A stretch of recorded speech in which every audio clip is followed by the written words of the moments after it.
आज मैं आपके लिए लेके आई हूँ quick rapid revision of the balancing of the equation. तो जैसे यहाँ पे एक बैलेंसिंग ऑफ द इक्वेशन आपको दिया हुआ है। इसमें क्या है कि पहले तो हम वर्ड इक्वेशन लिखते हैं। वर्ड इक्वेशन में जैसे आपको स्टेटमेंट दिया हुआ कि iron react with steam and form the iron oxide and the hydrogen gas.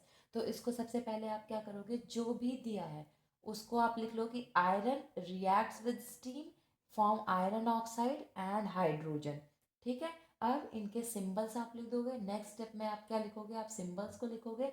Symbol के लिए आयरन का सिंबल आपने लिख दिया। स्टीम में हमेशा ध्यान रखिए, वाटर अगर स्टीम कंडीशन में भी है तो उसके लिए हम जो टर्म या फॉर्मूला यूज करेंगे वो H2O होगा। When they form the iron oxide, तो आयरन ऑक्साइड का फॉर्मूला होता है Fe3O4 और उसके बाद हाइड्रोजन गैस निकलती है और इसका फॉर्मूला है H2। अब यहाँ पे इसको बैलेंस करने के लिए आप ये देखिए कि जो आपके एलिमेंट्स हैं उन एलिमेंट्स को लिख के प्रोडक्ट में, यानी लेफ्ट हैंड साइड में कितने नंबर ऑफ एटम्स हैं और राइट हैंड साइड में पर्टिकुलर कितने नंबर ऑफ एटम्स हैं उनको आप लिख लोगे। अब जैसे आयरन है, आयरन यहाँ पे लेफ्ट हैंड साइड में आपका 1 है, हमने यहाँ पे 1 लिख दिया। उसके बाद फिर अगर हम राइट की बात करें तो यहाँ पे आप देखो आपका जो आयरन है उसके 3 मॉलिक्यूल्स हैं, हमने यहाँ पे 3 लिख दिया। उसके बाद ऑक्सीजन यहाँ पे 1 है, ऑक्सीजन को हमने 1 लिख दिया। और दूसरी साइड प्रोडक्ट में ऑक्सीजन के जो हैं वो 4 मॉलिक्यूल या नंबर ऑफ एटम्स हैं। अब नेक्स्ट इज कि आपका जो हाइड्रोजन है, हाइड्रोजन रिएक्टेंट में 2 है जबकि आपके प्रोडक्ट में भी 2 हैं। अब इनको हमें बैलेंस करना है। तो बैलेंसिंग के लिए हम सबसे पहले हम आयरन को बैलेंस करेंगे, हाइड्रोजन और ऑक्सीजन को सबसे लास्ट में बैलेंस करते हैं।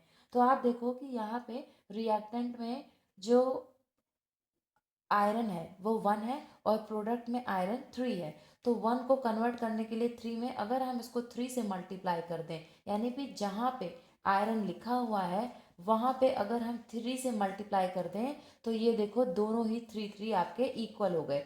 दूसरा आपका आता है H2O। अब हमारा जो पहला कंटेंट था आयरन वो बैलेंस हो चुका है। इसके बाद हमें बैलेंस करना है नंबर ऑफ ऑक्सीजन को। नंबर ऑफ ऑक्सीजन जो है वो रिएक्टेंट में 1 है जबकि प्रोडक्ट में 4 मॉलिक्यूल्स हैं।